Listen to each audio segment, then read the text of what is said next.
Suscríbete al Informante SB, Noticias de Verdad, y dale click a la campana. Pero hay que reconocer que la mala relación entre el gobierno actual de El Salvador y el gobierno de Estados Unidos realmente no es nada que haya sido causado por los salvadoreños que viven en Estados Unidos. El apoyo que el presidente Nayib Bukele recibe de los salvadoreños que residen en el exterior es inevitable, de tal manera que la oposición busca siempre desacreditar su mandato, pero aún así el apoyo de la diáspora se mantiene intacto. Apunté anteriormente, le significan una enorme ganancia, un enorme beneficio a los Estados Unidos de América. En ese sentido, yo creo que sería sumamente lamentable que los salvadoreños que viven en Estados Unidos paguen por los platos rotos de una mala relación entre el gobierno de El Salvador y el gobierno de los Estados Unidos de América. Yo creo que más bien lo que deberíamos aspirar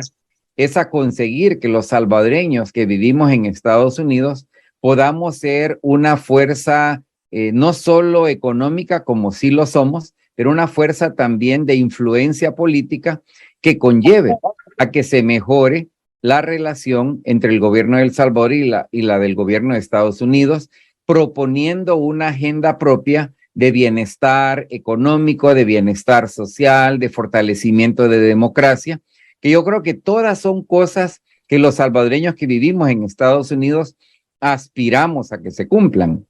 Por ejemplo, si hay un gobierno en nuestro país que realmente está haciendo una enorme diferencia creando empleo, una enorme diferencia invirtiéndole como nunca antes en la educación, invirtiéndole como nunca antes en el acceso integral a la salud, tanto curativa como preventiva, construyendo realmente condiciones de vivienda mínima dignas para toda la población, infraestructura de beneficio social. Yo te digo, los salvadoreños en Estados Unidos seríamos los primeros en aplaudir.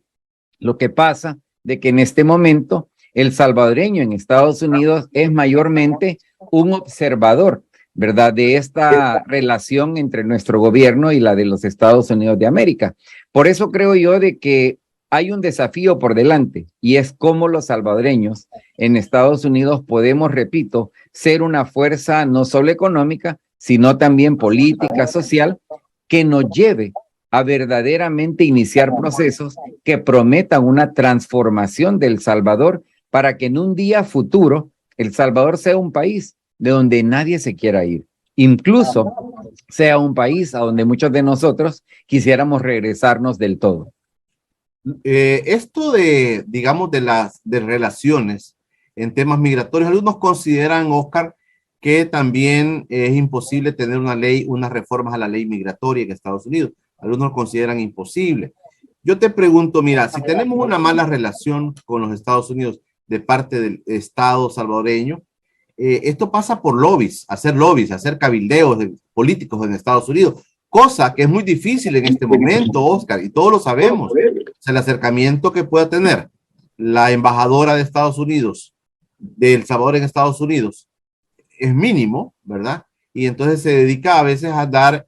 promoviendo comercio, a andar hablando con empresarios para que vayan a invertir, pero en la relación de la que estamos hablando se necesita más que eso, Oscar. Se necesita un lobby político que sea ampliamente aceptado por Estados Unidos y hablar de estas cosas que podría terminar afectando a millones de salvadoreños acá. Pues mira, mi opinión al respecto es de que, ya te lo mencioné de forma muy ligera hace unos minutos, el tema migratorio se ha vuelto un tema sumamente polémico en Estados Unidos. Es un tema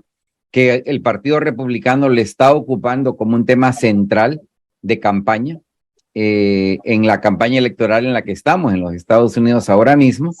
y esto hace que la lógica convencional de qué se requiere para realmente conseguir viabilizar cambios legislativos en los Estados Unidos sobre política de inmigración se vuelva también más complicada. En el pasado, uno daba por sentado de que si se hacía una inversión adecuada en el ámbito de cabildeo,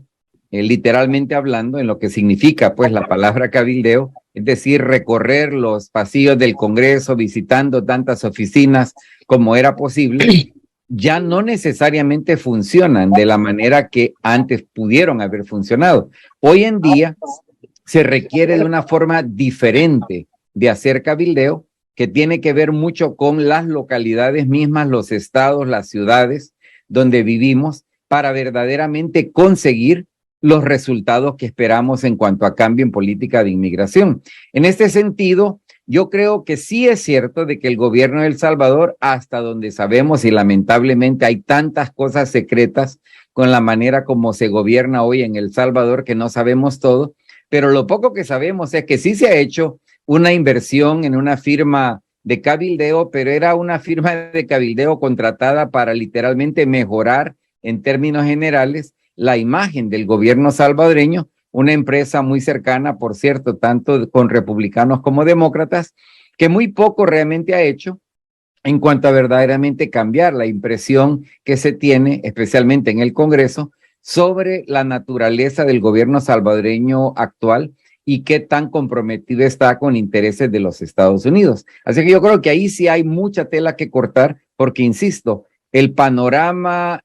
hacia adelante para lograr conseguir cambios en la ley migratoria de Estados Unidos va a seguir siendo complicada, especialmente si no entendemos la urgencia de repensar el tema del cabildeo, ya no solo como algo centrado en el Capitolio, literalmente hablando.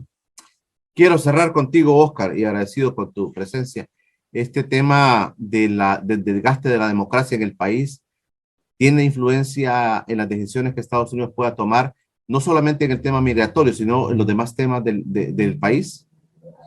Pues yo te diría que sí tiene un peso, aunque hay que recordar que fortalecer la democracia en nuestro país, y me refiero cuando digo fortalecer la democracia, realmente apostarle a la creación de un sistema democrático con poderes genuinamente autónomos, es decir, el poder legislativo no debería de ser simplemente un sello para la rama ejecutiva, la rama judicial no debería de ser tampoco un ejercicio para decir sí a todo lo que el Ejecutivo pide. A eso me refiero cuando digo democracia, una democracia donde la libertad de prensa se celebra y se fomenta, una democracia donde las voces de la sociedad civil,